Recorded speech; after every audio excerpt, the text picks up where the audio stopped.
শিশুদের পুষ্টি নিশ্চিত করা এবং বিদ্যালয়ে উপস্থিতি বাড়ানোর লক্ষ্যেই সরকারের স্কুল ফিডিং কর্মসূচি। সপ্তাহে ৬ দিন শিক্ষার্থীদের জন্য নির্ধারিত রয়েছে বিভিন্ন খাবার। তবে বাস্তবে সেই চিত্র নিয়ে উঠেছে নানা প্রশ্ন। শেরপুরের নকলা ও নালিতাবাড়ী উপজেলার বিভিন্ন প্রাথমিক বিদ্যালয়ে গিয়ে দেখা গেছে শিক্ষার্থীদের মাঝে বিতরণ করা খাবারের মান নিয়ে অসন্তোষ রয়েছে। শিশুদের অভিযোগ, অনেক সময় নষ্ট থাকে ডিম, পচা ও দুর্গন্ধযুক্ত রুটির সাথে কাঁচা কলা দেওয়া হয়। একটা ডিম নষ্ট বাইরে ছিল, সেটা আমি খাই নাই, অনেক দুর্গন্ধ বাইরে ছিল, সেটা আমি ফালাই দিচ্ছি, আর কাউরে কই নাই। আমি এক নরম ডিম পেয়েছিলাম, সেটা সাদা অংশ খুব নরম ছিল, দুর্গন্ধ ছিল কম, তারপরে সেটা আমি খাইনি, ফেলে দিয়েছি। ডিম কম সিদ্ধ থাকলে ডিমের খোসার সাথে ডিম অর্ধেক করে যায়। প্রতিদিন খাবারের মেনুতে 2টি করে খাবার দেওয়ার কথা থাকলেও মাঝে মধ্যেই দেওয়া হয় 1টি করে খাবার। এদিকে শিক্ষার্থীদের দেওয়া খাবারের মান নিয়ে প্রশ্ন তুললেন শিক্ষকরাও। এমন মানহীন বা নিম্নমানের খাবারে শিশুদের স্বাস্থ্য ঝুঁকি রয়েছে। খাবারের মধ্যে মাঝে মাঝে ডিম সিদ্ধ কম হয়, এই সিদ্ধগুলা ডিম সিদ্ধ কম হওয়াতে শিক্ষার্থীদের ওরা চলতে সমস্যা করে। তারপরে যদি টুকি দুইটা পচা তারা ফেলে দেয়, ওরা খায় না। কিন্তু আমাদের যে খাবার দেয় সপ্তাহের মধ্যে বনরুটি দেয়, ডিম দেয়, কলা দেয়, দুধ দেয়, বিস্কিট দেয়, এর মধ্যে আমরা আপাতত দেখছি মাঝে মাঝে বনরুটির মান খারাপ পাইছি আমরা মাঝে মাঝে।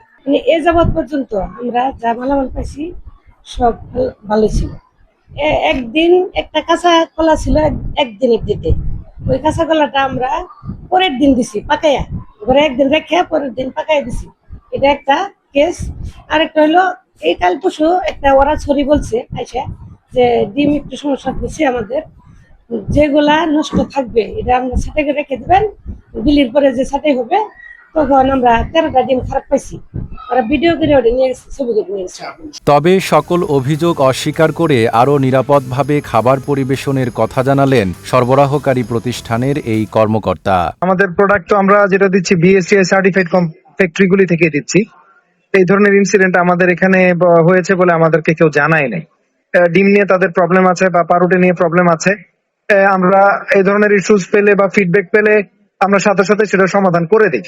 হ্যাঁ, আমরা এমন না যে উনি যদি কোনো ডিম খারাপ পেয়ে থাকে বা পাউরুটি নিয়ে ওনার ফিডব্যাক থেকে থাকে, এটা এমন না যে আমরা চেঞ্জ করে দিচ্ছি না, আমরা কিন্তু চেঞ্জ করে দিচ্ছি। এবং আমরা ইচ্ছাকৃত ভাবে কোনো ভাবে বাজে কোয়ালিটির খাবার দিব, এটা আমাদের কোম্পানিরও রেপুটেশন আছে, গভর্নমেন্টের প্রোগ্রামেরও একটা রেপুটেশনের ব্যাপার। এখানে আমরা কোয়ালিটি এবং কমপ্লায়েন্স নিয়ে জিরো টলারেন্স আমাদের। এদিকে বিষয়টি নজরে এসেছে বলে জানিয়েছেন উপজেলা প্রাথমিক শিক্ষা কর্মকর্তা। গতকাল আমি যে আপনাদের কাছে শোনার পরে আমি এই মুহূর্তে ফোন দিয়েছিলাম, গতকালকে তাদের কি পাউরুটি কি সমস্যা হয়েছে আমাকে টিচার বললেন, ডিম দিছে, দুধগুলো আগেই বিতরণ করে স্কুলে গতকাল দুধ দিছে, কিন্তু ওই ডিম পাউরুটি কলা যে এটা টেন্ডার নিছে এরা শুধু গতকাল ডিম দিছে। তবে লিখিত অভিযোগ পেলে বিষয়টি তদন্ত করে দেখবেন বলে জানান উপজেলা নির্বাহী কর্মকর্তা। নকলা উপজেলায় স্কুল ফিডিং এ আমরা এখনো কোনো লিখিত অভিযোগ পাইনি, তবে আমরা তদারকি করছি। যদি এরকম কোনো অভিযোগ পাওয়া যায় অথবা আমাদের তদারকিতে যদি কোনো অনিয়ম ধরা পড়ে আমরা এটা ব্যবস্থা নিব। শিশু খাদ্যে এমন অনিয়মের ব্যাপারে যথাযথ ব্যবস্থা নেওয়ার আশ্বাস স্থানীয় সংসদ সদস্যের। কন্ট্রাক্টরদেরকে যে দেয়া হয়, এই কন্ট্রাক্টরদেরকে কন্ডিশনালি বাইন্ডিং করে দিতে হবে, এরা যেন সাব কন্ট্রাক্টে না দিতে পারে। এই সাব কন্ট্রাক্ট যখন দিয়ে দেয় তখন এইটার দাম কমে আসে, ফলে এরা করে কি ওই যে বা সাব কন্ট্রাক্ট মূল কন্ট্রাক্টরের সরাসরি সম্পৃক্ততা না থাকার কারণে বিষয়টা হাতের বাইরে চলে যায়, এই জন্য এটার উপর নিয়ন্ত্রণ নাই। শেরপুর জেলার নকলা উপজেলার এই ফিডিং কার্যক্রমের আওতায় রয়েছে 15,175 জন শিক্ষার্থী। তবে অনিয়মের অভিযোগের সত্যতা যাচাই করে দ্রুত ব্যবস্থা নেওয়ার দাবি জানিয়েছেন সংশ্লিষ্টরা।